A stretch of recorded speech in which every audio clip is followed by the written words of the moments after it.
계속해서 우리 성막 얘기들을 좀 계속해서 조금 나누면요. 그리고 언제 기회가 있으시면 성막에 대한 공부를 깊이 해두실 필요가 있습니다.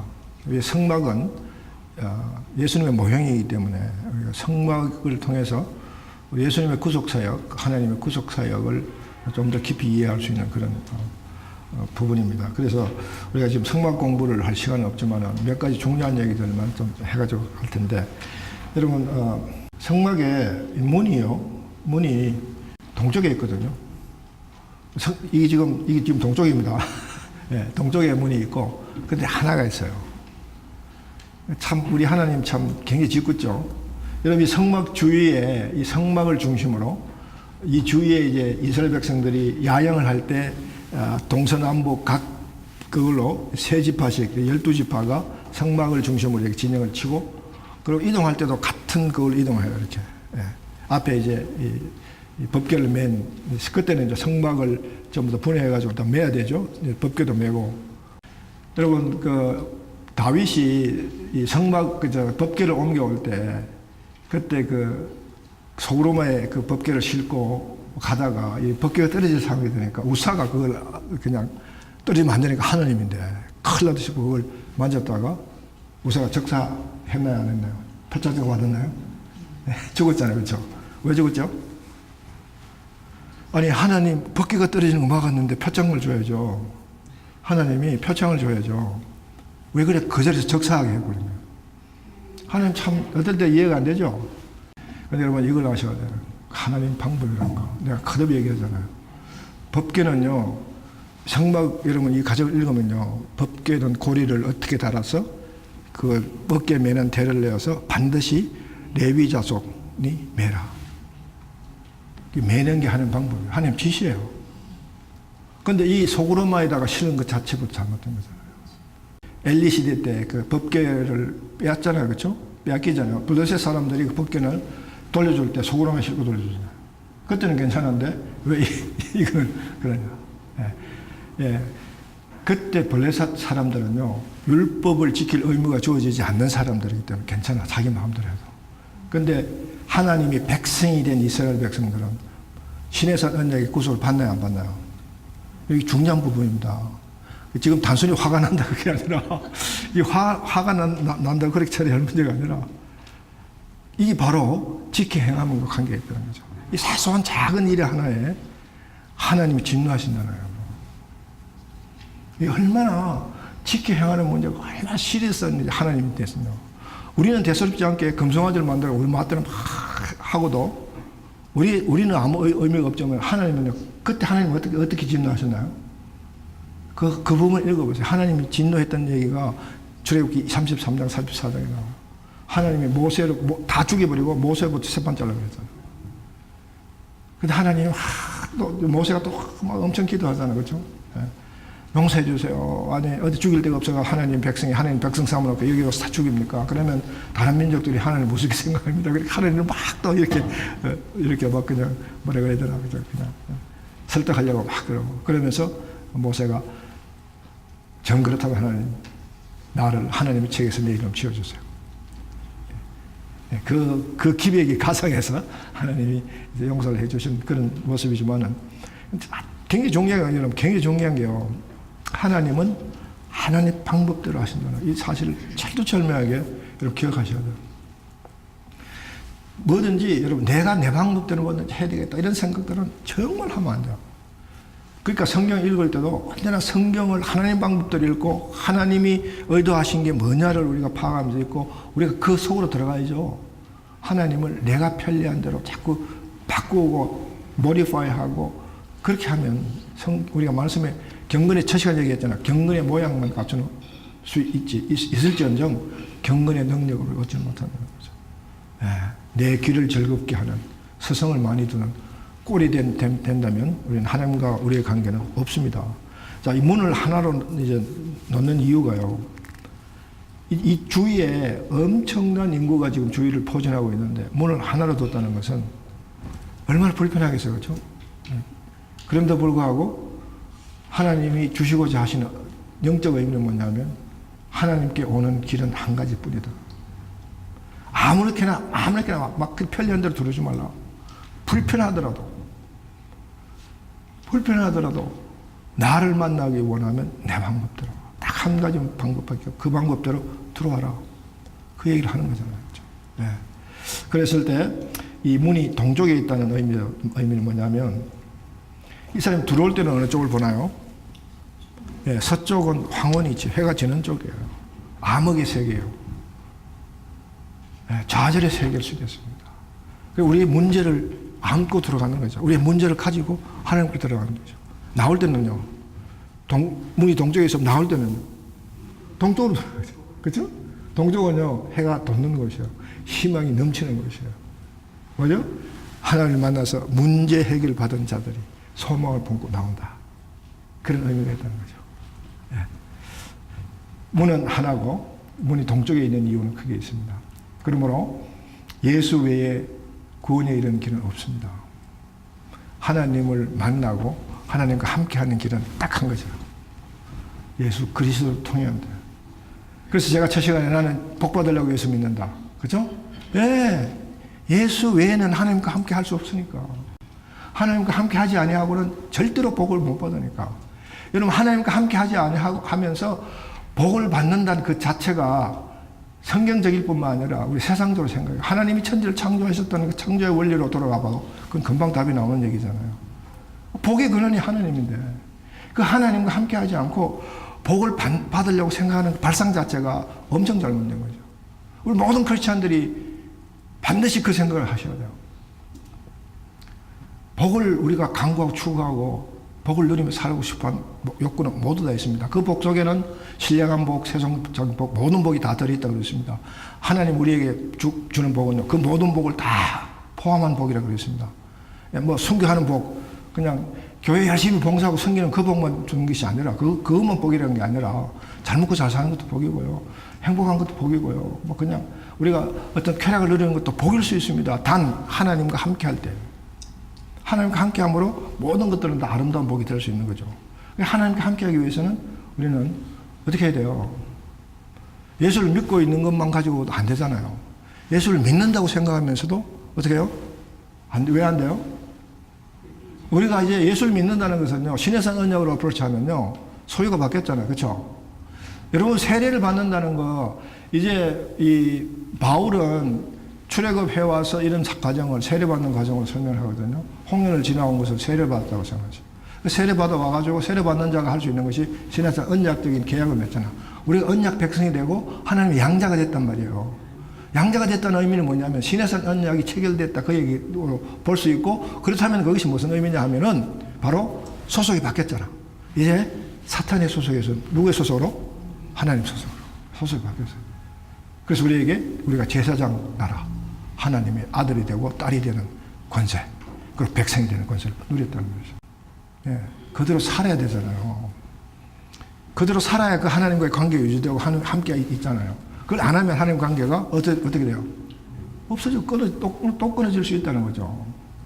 그게 우리가 앞으로 읽어 나갈 구약 부분에서 이스라엘 백성들이 하나님과의 관계 가운데 일어난 일들입니다. 끊임없이 하나님을 배반했다가 또 하나님이 품어주고 또 하나님 용서했다. 아주 티피컬한 케이스가 사사기에 나오잖아요. 우리 이제 다음 시간에 사사기 공부할 텐데, 그만 그런 문제들이 우리 삶 가운데 여전히 있다는 거죠. 왜 그런 일이 일어나요? 지키 행하지 않기 때문에 그렇죠. 구약 백성들이 바로 지키 행하지 않았기 때문에 하나님 관계가 악화되고, 그래서 결국은 포로로 다 흩어짐을 당하게 되는데, 우리 오늘 신약 백성은요, 우리는 그런 일을 안 하고 있다고 생각하세요? 우리는 예수 그리스도를 그리스도 연구해서 세례받고 하나님의 백성이 됐는데 왜 하나님과 함께하는 그 복을 우리가 왜 못 누리고 있나요? 예, 이제 우리가 구약을 공부하면서 우리가 그 진리를 반드시 공부하고 터득해야 되는데, 미리 말씀드리면요, 지키 행함이 없기 때문입니다.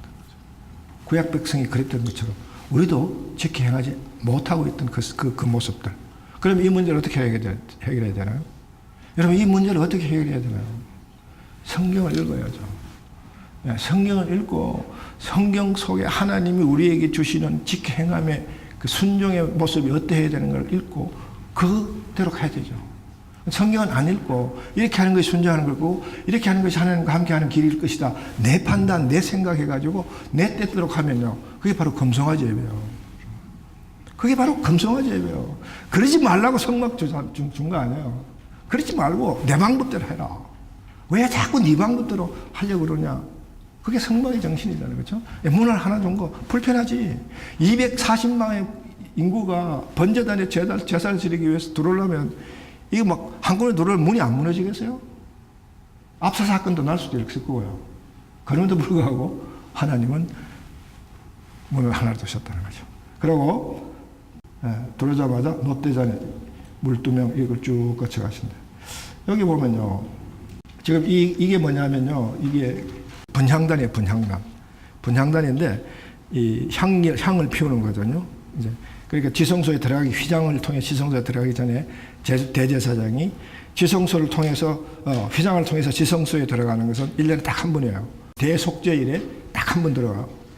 들어갈 때도요. 여러분 들어갈 때 레위기를 읽어보면 그런 부분이 나와요. 거기 들어간 대제사장은 방울을 발에 달아라. 그래서 밖에서 성소까지는 제사장이 들어가는데 지성소는 대제사장만 들어가거든요. 지성소에서 성소에서 대기하고 있는 제사장들이 1년에 한 번 이제 대속죄를 위해서 들어가는 그 대제사장이 안에 방울 소리가 안 들리면 죽은 걸로 생각하고 시체를 뽑아내요. 죽을 수 있습니다. 대제사장도. 왜? 하나님의 방법을 어기고 들으면 죽으면 당한다. 우사가 죽듯이 죽는 거예요, 여러분. 그래서 하나님이 죽음을 방지하거나 또는 죽어서 시체를 끄집어라도 내야 되니까 그 방법으로 방울을 만들어서 방울 달아내기까지 이게 다 나와요. 여러분 여기 보시면요. 성막 지붕을 만들 때 휘장을 중심으로 해서 이쪽과 이쪽의 부분을 연결하게 되어 있어요. 하나로 덮는 게 아니에요. 해달 가죽 덮개도 하나로 덮어도 되는데 일부러 그걸 연결하게 해요. 그 연결 이쪽 부분과 이쪽 부분의 위에 그 천을 그 가운데 연결되는데 세 번째 거는요. 세마포 붉은 색깔이 있는 세마포를 하나로 덮어요. 그래서 이 분향단의 향이 올라가는 거 보면 틈새가 생기죠. 근데 그 틈새에 세 번째 밑에 두 번째 세 번째는 한 천으로 해서 틈이 없어. 그 세 번째 천막을 지붕을 통과해야 돼요. 근데 그 세 번째 지붕 연결 없이 덮고 있는 그 지붕 그 천이 세마포입니다. 붉은색 세마포 붉은색 그리스도의 보혈. 그래서 우리가 예수 이름으로 기도드립니다 하는 이유가 거기에 있어요. 이 분향단의 향기는 기도라고 그랬거든요.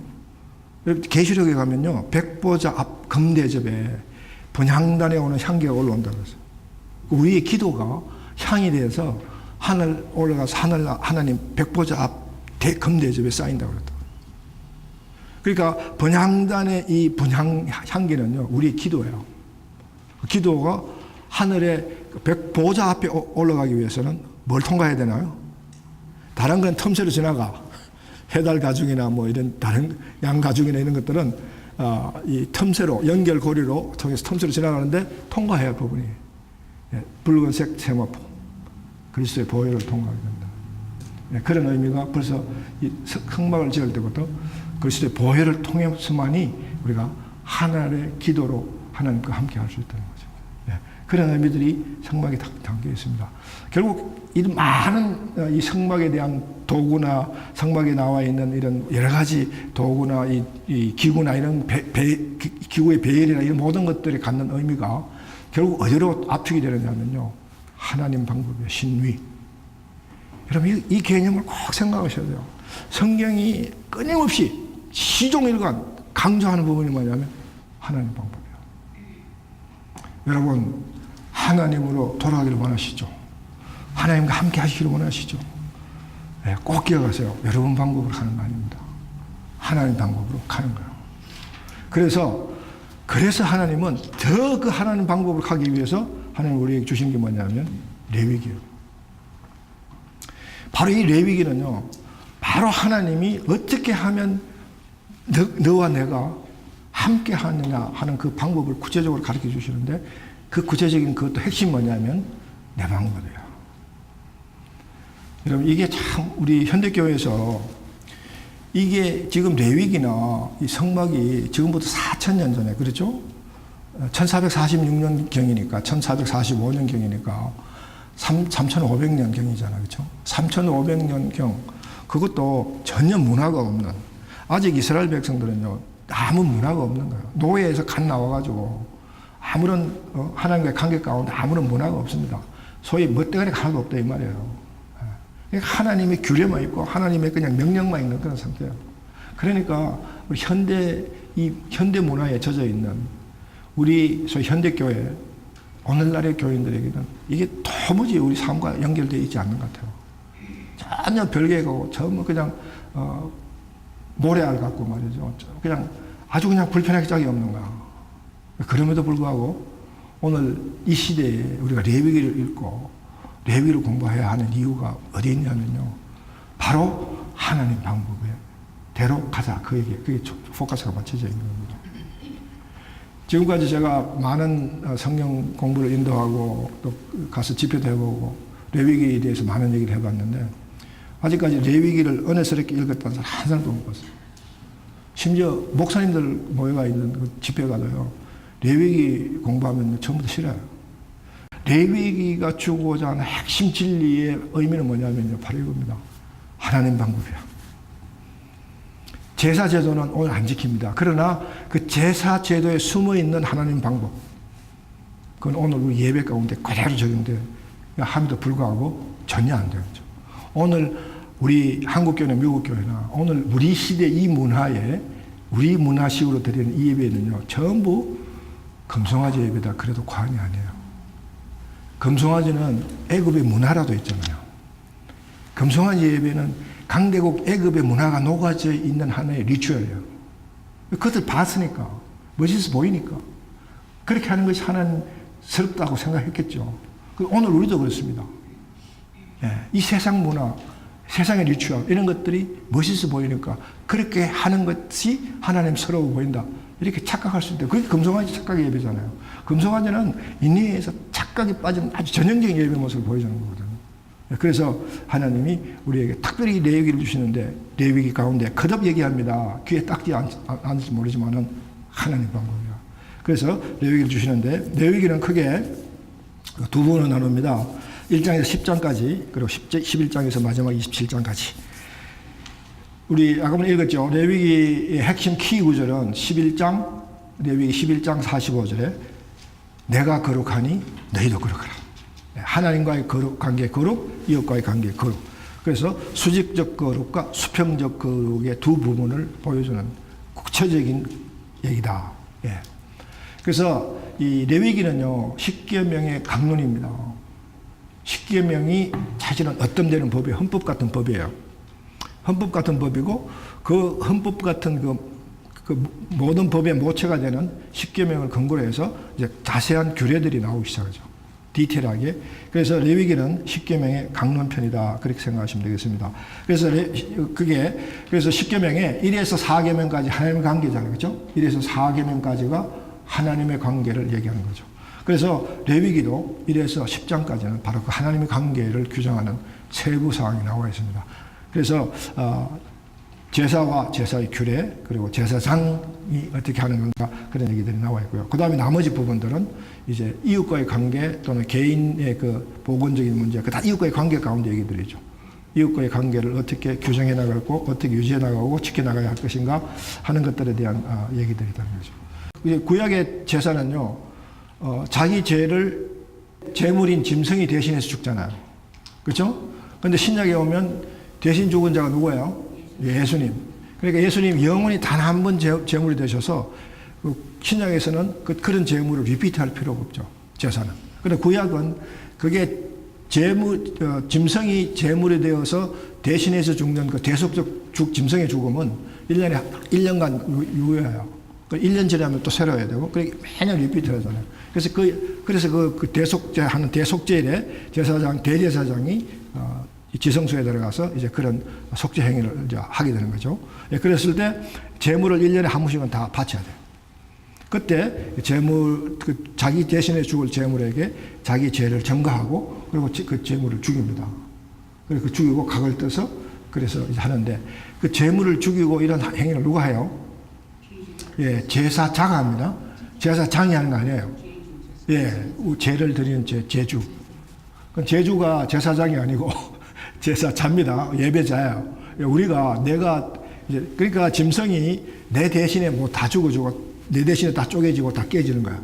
그 행위가 재물을 다듬는 행위인데 그래서 재물로 바쳐지는 짐승들이 어떻게 죽고 각이 떠지는가를 유의하고 죄인이 내가 그렇게 죽을 수밖에 없는데 예수님이 대신 죽으심으로 그런 죽음이 면제되었던 사실을 생각하면서 읽으셔야 된다.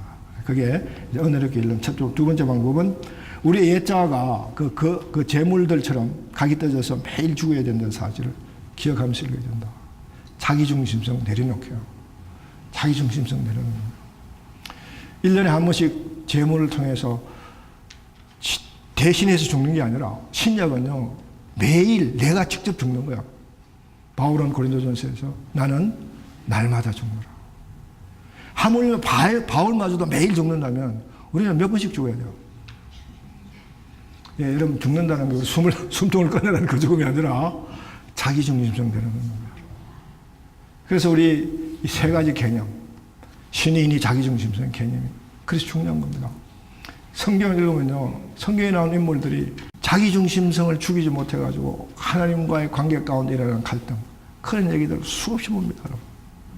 예, 얼마나 많은 성경의 인물들이 자기중심성을 죽이지 못해가지고 하나님과의 끊임없는 그 갈등을 만들어내는 그게 성경의 스토리예요. 예, 우리가 성경 읽을 때 그런 점을 특별히 유의하시면서 자기중심성 내려놓는 이 문제, 사실 성경을 읽어서 우리가 마지막으로 이룰 고는요, 성경의 지식을 잔뜩 얻는 게 아니에요. 성경에 관하여 하나님의 관하여 많이 아는 거 아니에요. 하나님을 알고 그 다음에 나를 그 하나님 앞에 죽이는 거죠. 모세가 40년간 이들의 양떼를 치면서 연단을 받았던 것처럼 그게 우리의 삶이에요. 매일의 삶. 그게 바로 성화적 삶이에요. 성화적 삶은요, 날마다 내가 죽는 삶입니다. 구약의 짐승이 나를 대신해서 죽었던 것처럼 예수님이 나의 죄를 위해서 대신 죽어주셔서 구약적 제사는 우리 삶 가운데 없어졌지만 우리 매일 구약 백성들이 매일 지키면서 살아가야 할 그 지킴의 의무가 주어진 것처럼 그 지킴을 위해서 나는 매일 내 자기중심성을 먼저 내려놓고 날마다 죽는 삶을 살아야 된다. 그것이 로마서 12장 1절 2절에 나오는 산재물의 제사입니다.